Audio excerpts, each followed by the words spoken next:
η κυρία Λιβάνογλου είναι και συγγραφέας. Ναι. Τουλάχιστον έτσι είναι πληροφορίες.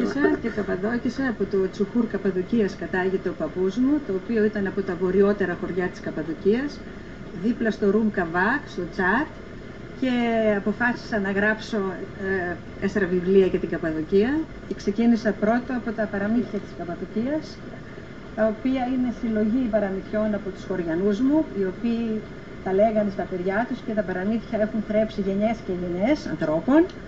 Και τα παραμύθια αυτά δεν είναι τρυφερά, αυτά που λέγανε στην Καπαδοκία, τρυφερά, ρομαντικά.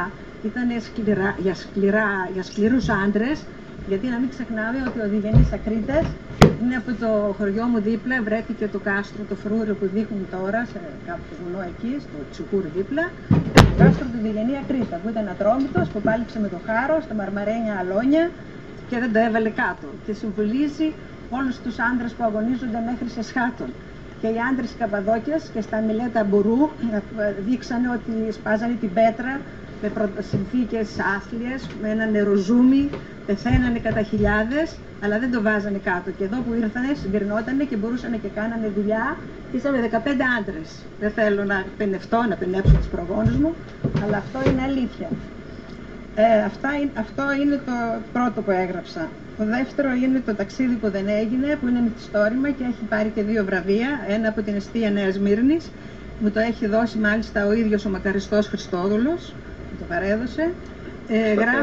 Ναι, και έχει πάρει και από την Γυναικεία Λογοτεχνική Συντροφιά. Αναφέρεται στη ζωή των ανθρώπων εκεί στην Καπαδοκία, στον ξεριζωμό, στην ανταλλαγή των πληθυσμών και στο ριζωμό εδώ στη νέα τους πατρίδα, που θρέψανε δάφνες. Ο τίτλος του ταξίδι που δεν έγινε ήταν δικός σου, έτσι, δηλαδή. Ναι, εμπνεύστηκα από ένα αντρόγυνο που ξεκίνησε να πάει ηλικιωμένο, να πάει στην πατρίδα του.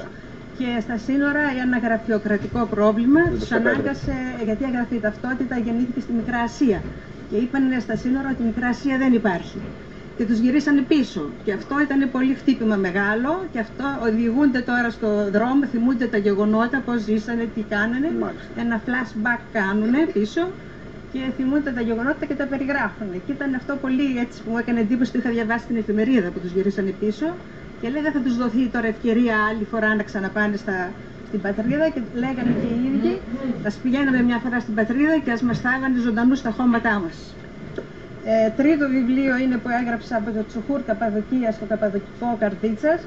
Είναι ιστορικό, λογογραφικό, γράφει τα ήθη, τα έθιμα των Καπαδόκων και των χωριανών μου και των διπλανών χωριανών βεβαίως, τα παιχνίδια, τις αρρώστιες, πώς γιατρεύανε τις αρρώστιες τους, και έχει και ένα ένθετο 130 σελίδων με φωτογραφίες από την αγροτική ζωή, από τη σχολική ζωή, από την καθημερινή ζωή, ναι. Και τελευταίο έχω τους Αγίους της Καπαδοκίας, συλλογή, το έχει εκδώσει, βοήθησε ο Σύλλογος Νέας Καρβάλης. Έχει πάει... Έχεις ωραίες φωτογραφίες βλέπω. Ναι, ωραίες, παραδοσιακές. Και το ταντούρι ήταν εδώ, ένα άλλο είδος θέρμανσης που είναι, που είδατε, δείξατε. Λέγαμε γι' αυτό, ναι. Αυτό το γράψαμε σε ένα συνέδριο που κάναμε στην Νέα Καρβάλη για τους Καπαδόκες Αγίους. Είναι 70 και πλέον Άγιοι, τους οποίους δεν ήξερα κι εγώ ότι είναι Καπαδόκης. Ο Άγιος Γεώργιος είναι Καπαδόκης. Ο Άγιος Αχίλιος που είναι στη Λάρισα είναι Καπαδόκης. Δεν το ξέραμε αυτό. Εκτός από τον Άγιο Βασίλειο που τον ξέρουμε, τον Άγιο Γρηγόριο τον Αντζιαντζινό, τον Άγιο Γρηγόριο Νήσης και άλλους πολλούς Αγίους. Ωραιότατα. Λοιπόν. Και θέλω να πω ένα ακόμα συγκινητικό που το έστειλε ο Άγιος Σάββας, είναι στα Ιεροσόλυμα και έχει ιδρύσει εκεί μοναστήρι μεγάλο που είναι μέχρι τώρα σαν κάστρο. Και ο Άγιος Θεοδόσιος έκανε την κοινοβιακή ζωή των μοναχών και τους έστειλε τώρα το βιβλίο, το ζητούσαν και μου φιλούσαν τα χέρια οι καλόγεροι, γιατί έγραψα για τον Άγιο Σάββα, το δικό τους προστάτη. Κυρία Λιβάνογλου, σε ευχαριστούμε. Να δώσουμε όμως τη δυνατότητα στο χορευτικό μας να συνεχίσουμε με τους χορούς, και έχοντας λίγο χρόνο ακόμα πιστεύω θα ξαναπούμε 2 πραγματάκια. Πάμε παιδιά στον